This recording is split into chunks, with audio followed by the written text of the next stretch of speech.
What do you understand by micro economics and macro economics? Micro economics मतलब एक single level पे study करना, एक सेक्टर की स्टडी करना, एक हाउस होल्ड की स्टडी करना। और मैक्रो इकोनॉमिक्स मतलब टोटल लेवल पे स्टडी करना, जैसे कि इकोनॉमी, रिसेशन, इन्फ्लेशन, अनएम्प्लॉयमेंट, इन सब की स्टडी करना। नेशनल लेवल पे स्टडी हो रही है तो मैक्रो इकोनॉमिक्स हो रही है। अगर हम अपने घर के बारे में सोचे कर रहे हैं तो उसकी स्टडी हो रही है माइक्रो लेवल, अपना घर, अपना बिजनेस के बारे में, तो वो उसकी स्टडी होगी माइक्रो इकोनॉमिक्स में। Micro economics we study the individual household, मतलब घर की इंडिविजुअल फर्म, मतलब अपना खुद का बिजनेस है या स्मॉल ग्रुपिंग ऑफ फर्म है, मतलब छोटी छोटी चीज़ों की स्टडी, मतलब एक बिजनेस है उसकी स्टडी भी इसमें होगी। Micro economics deals with the output of a single firm और the spending of a single household, मतलब कितना आउटपुट आ रहा है, कितना खर्च हो रहा है एक छोटे लेवल पर, मतलब एक घर के लेवल पे, एक बिजनेस के लेवल पे, उसकी स्टडी हो रही है माइक्रो इकोनॉमिक्स में। For example, if we study one automobile firm, और ऑटोमोबाइल, अगर हम एक ऑटोमोबाइल इंडस्ट्री की स्टडी करेंगे तो वो माइक्रो इकोनॉमिक्स में करेंगे। बट अगर हम when we take up the entire manufacturing sector, अगर पूरे मैन्युफैक्चरिंग सेक्टर की स्टडी करेंगे तो उसकी स्टडी करेंगे मैक्रो इकोनॉमिक्स में। माइक्रो इकोनॉमिक्स एक स्मॉलेस्ट पार्ट है इकोनॉमी का, ये स्टडी करता है इंडिविजुअल इनकम, मतलब खुद की एक छोटे लेवल पे स्टडी करना है, कितनी इनकम है, कितने खर्चे हैं, इसका किस किस फैक्टर का इफेक्ट पड़ता है, ये सब। तो ये माइक्रो लेवल पर अगर बिजनेस है तो एक उस पर किस किस फैक्टर का क्या क्या इम्पैक्ट होगा, ये होगा माइक्रो इकोनॉमिक्स में।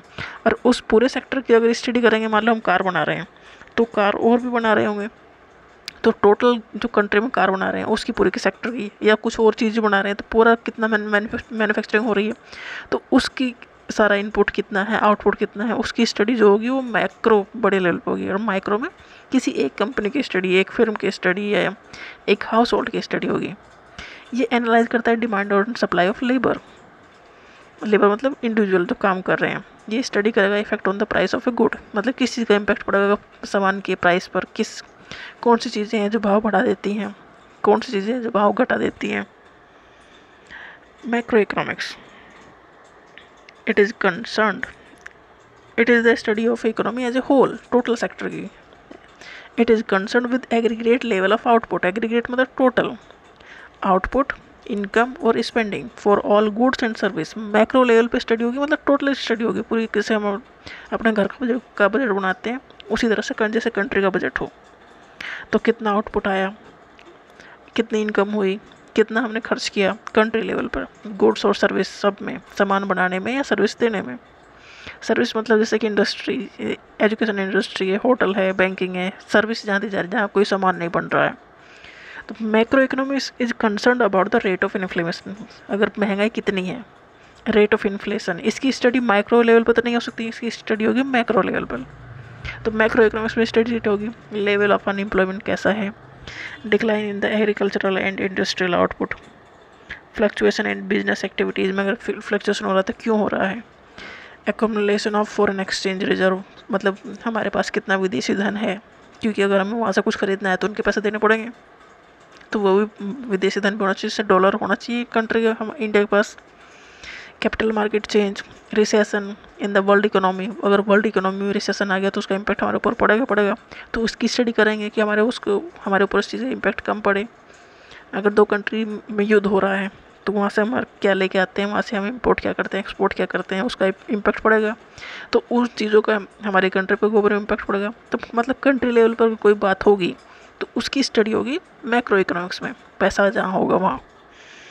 मैक्रो इकोनॉमिक्स इवेंट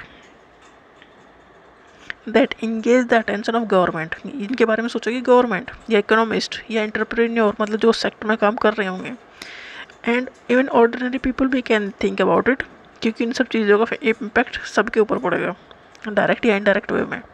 मान लो कोई चीज़ हम इंपोर्ट कर रहे हैं किसी कंट्री से और उस कंट्री में से दूसरी कंट्री ने युद्ध कर दिया, तो वहाँ से हम वो चीज़ें इंपोर्ट नहीं कर पाएंगे, तो वो हमारी यहाँ उस चीज़ की डिमांड बढ़ेगी, फिर महंगाई बढ़ेगी, तो हर किसी के ऊपर डायरेक्ट या इनडायरेक्ट वे में इफेक्ट आता ही है। तो मैक्रो इकोनॉमिक्स में ऐसे ऐसे टॉपिक स्टडी किए जाते हैं जो बड़े लेवल के हैं। Macro economics refer to a whole economy, मतलब टोटल इकोनॉमिक स्टडीज़ में होगी, जैसे टोटल नेशनल इनकम की स्टडी होगी, ये एनालाइज करेगा टोटल एम्प्लॉयमेंट कितना है इनकी इकोनॉमी में, ये इन्फ्लेशन को स्टडी करेगा कि महंगाई ज़्यादा ना हो, कितनी है, क्या रेट है, कैसे कम किया जाए, सब स्टडीज़ में होगी। It involve international trade and globalisation, international trade जो करना है वो भी इसमें होगा, ग्लोबलाइजेशन के थ्रू ही होगा सारी चीज़ें। It also involve government borrowing, देखो कंट्री बाहर से उधार लेती है तो उसकी स्टडी भी इसमें होगी, क्योंकि उसका भी डेफिनेटली उसका इंटरेस्ट देना है, तो इम्पैक्ट तो पड़ेगा। तो माइक्रो मतलब एक छोटे लेवल पर स्टडी और मैक्रो मतलब बड़े लेवल पर स्टडी हो रही है।